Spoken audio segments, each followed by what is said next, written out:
até o dia 9 de abril acontece a Expo Londrina 2017. E o Lente Aberta veio até a Embrapa Soja para conhecer todas as novidades e pesquisas desenvolvidas em biotecnologia e melhoramento. E é isso que você acompanha agora comigo.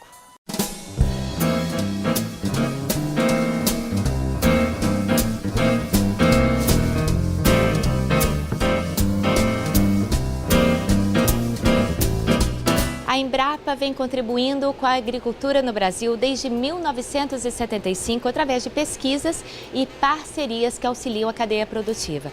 E uma das ferramentas utilizadas na pesquisa é a biotecnologia. E a gente veio até a Embrapa para conhecer um pouquinho mais sobre essas ferramentas e agora eu converso com Alexandre Nepomuceno, que é agrônomo, doutor em biotecnologia e também é pesquisador aqui da Embrapa, né? Alexandre, a gente fala biotecnologia, as pessoas questionam, né? O que é, afinal de contas, a biotecnologia? A gente consegue expressar e explicar isso de uma forma sucinta? É bastante complexo, né? A biotecnologia são um complexo de técnicas que tentam olhar a performance dos organismos vivos, né, e usar essas técnicas para agregar valor, corrigir defeitos e tentar aumentar, por exemplo, na agricultura a produtividade, né? A Embrapa usa a biotecnologia há mais de 30 anos, né? E a gente vem acompanhando a evolução, porque nós hoje vivemos no mundo uma revolução na área de biotecnologia, na área de genética, né? Eu gosto sempre de salientar, por exemplo, para sequenciar o DNA de uma pessoa, de uma planta de soja, né? Antigamente levava 6 anos para sequenciar todos os genes, saber todos os genes presentes lá. Hoje a gente faz isso em questão de 2 horas no caso da soja. A gente consegue identificar todos os genes de uma planta de soja em questão de 2 horas pagando $500, quanto há 10 anos atrás custariam milhões de dólares para ter essa informação. Então essa informação é bastante importante, porque hoje entre as técnicas de biotecnologia existem técnicas de engenharia genética de precisão. A partir do momento que eu tenho a informação, o que aquele gene faz, tá? Eu posso modificá-lo no sentido de aumentar a eficiência dele. Por exemplo, se eu tenho um gene que está envolvido na planta em torná-la mais sensível, né, à seca, por exemplo, eu posso usar essas técnicas de engenharia de precisão, que são muito recentes, questão de 4 anos, né, para modificá-lo e fazer com que aquela planta se torne mais eficiente no caso de uma situação de seca, por exemplo. Assim como em alagamentos também, né? Eu sei que vocês têm esse...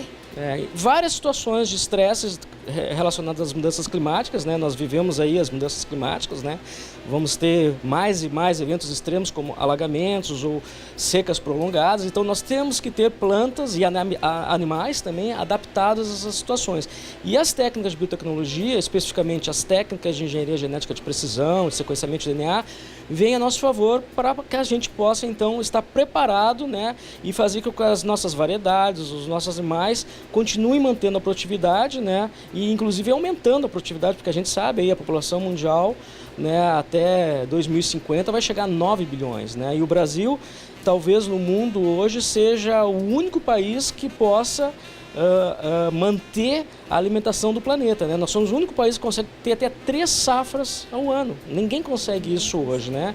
Então o mundo olha para o Brasil e a Embrapa tem um papel primordial nisso, né? Porque se hoje a gente consegue plantar soja, por exemplo, na região de Cerrado, que era uma área que abandonada até a década de 70, é porque a Embrapa investiu junto com outras instituições parceiras em desenvolver tecnologias, né, para adaptar as plantas às condições de Cerrado, né? E hoje nós praticamente somos quase o maior produtor de soja. Disputamos com os Estados Unidos aí, né? Mas o objetivo é sermos aí o primeiro produtor de soja do mundo, né?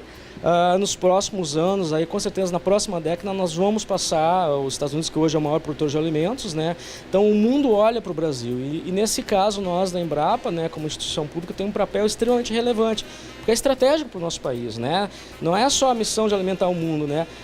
Em torno de 40% dos empregos no Brasil vem do agronegócio, né? A balança comercial nas últimas décadas depende do agronegócio. Então é estratégico a gente acompanhar a evolução da genética que a gente está vivendo agora com essas novas técnicas, né?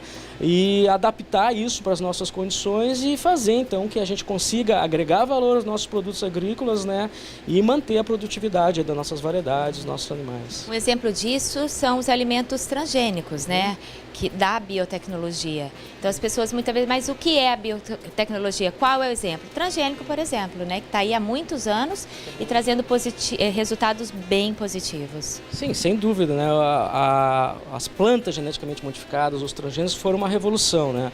Nós estamos aí plantando há 20 anos plantas geneticamente modificadas e foram grandes os ganhos, né? Principalmente no manejo das lavouras, no controle de insetos, né? Por exemplo, as plantas transgênicas ou geneticamente modificadas que usam genes para resistência a insetos, muitas vezes as pessoas não falam isso, mas reduziu consideravelmente a aplicação de inseticidas no Brasil. Lavouras de milho que antes aplicavam 10 vezes numa mesma safra inseticida, hoje aplicam 2, 3 vezes, às vezes nenhuma, depende muito da situação, né? Agora, a gente estava conversando ali em off, ali nos bastidores, e eu perguntei, toda essa tecnologia, essa biotecnologia utilizada, faz parte, sim, de todo o contexto que a gente está vendo aí. O agronegócio superando todas as expectativas, né? A intenção é, de fato, com essas novidades, tornar o Brasil, como a gente já comentou, o maior produtor de soja. E o que vem aí de novidade, além dessa que você acabou de contar? Eu sei que são várias pesquisas e são N possibilidades. Em breve a gente poderá acompanhar, né, Alexandre? Você pode adiantar alguma coisa para nós? Claro, eu sou membro da Comissão Técnica Nacional de Biossegurança. Qualquer pessoa pode entrar no site da CTN-Bio e ver as plantas que estão sendo testadas hoje no Brasil, né? São várias novas tecnologias, né? Basicamente hoje o que a gente tem de plantas geneticamente modificadas no mundo e no Brasil são resistência a herbicidas e resistência a insetos. Mas nós temos uma nova onda de características, por exemplo, soja com melhor qualidade de óleo. Soja geneticamente modificada, que o óleo é muito similar ao óleo de oliva, por exemplo, que é muito mais saudável, né, que é muito mais interessante para a produção de biodiesel. Nós temos plantas de cana, de soja, inclusive, que estão sendo testadas para tolerância seca. Como eu disse, com as mudanças climáticas, a gente tem que ter plantas adaptadas a essas condições, né? Nós temos várias características de plantas com tolerância a alagamento, né? Plantas que aumentam em 20%, 30% a produtividade. Estão sendo testadas ainda a nível de pesquisa, né? Você tem que checar todas as questões de biossegurança, né? Para depois ver se elas podem ser autorizadas para uso comercial. Mas são muitas as coisas que vêm vindo aí pela frente.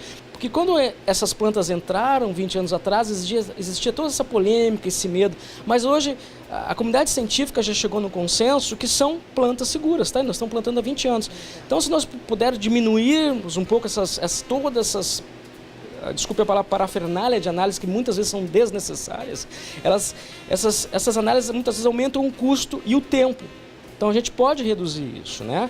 E mesmo com essas inovações que eu comentei, engenharia genética de precisão, o sequenciamento rápido do DNA, esse tempo que eu te falei de 10, 15 anos, ele está diminuindo e os custos estão diminuindo. Então é extremamente importante o Brasil acompanhar em termos de financiar, gerar know-how e tecnologia, mas também acompanhar do ponto de vista legislativo, para que a gente tenha facilidade que a ciência brasileira use essas técnicas como os outros países estão usando, de uma maneira rápida, mais segura, tá? Mais rápida, né? Porque senão a gente sempre fica para trás.